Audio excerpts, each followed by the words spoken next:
Bamba Diané, je suis le secrétaire général du syndicat national des travailleurs des postes et des télécoms de la région de Saint-Louis. Ce qu'il faut retenir, c'est qu'aujourd'hui, les travailleurs du secteur de la poste, réunis au sein du syndicat national des travailleurs des postes et des télécoms, n'ont pas fêté la journée du 1er mai, n'ont pas célébré la fête du travail. Parce que tout simplement, le travail appelle à trois conditions. Il y a d'abord l'activité, qui n'existe plus au sein des bureaux de poste. Il y a la rémunération qui est devenue défectueuse parce que nous attendons jusqu'au 20 pour percevoir nos salaires dans des conditions extrêmement difficiles. C'est pour cela que nous nous sommes présentés au gouverneur de la région de Saint-Louis pour lui faire part de nos doléances,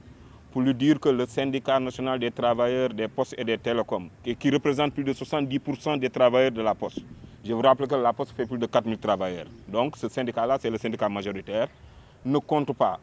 laisser l'administration ou bien la direction générale mener les activités de restructuration ou de liquidation sans y associer le syndicat majoritaire.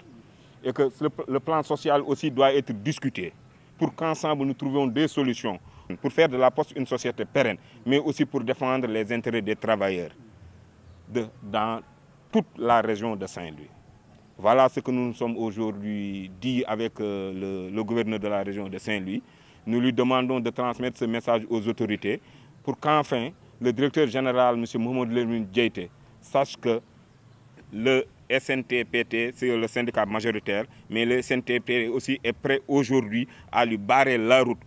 parce que nous n'accepterons pas un plan de liquidation sans y avoir associé les travailleurs. Nous n'accepterons pas un plan social sans y avoir associé les travailleurs. Tey jii dañu ñëwoon pour ñëw parce que fête du travail la ñu wax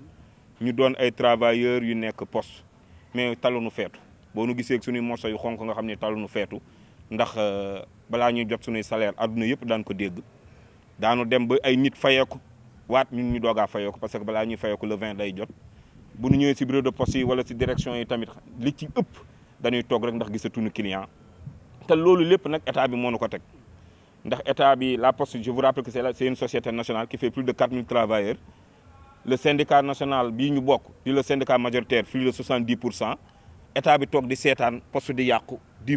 dee ba nu àgg tey ji si cappaandaw ga ñu taxaw ñu dañuy def liquidation ñu leen di woo nag ni kenn du fi def liquidation bi nga xam ne associé wuñ si postier yi kenn du fi def plan social bi nga xam ne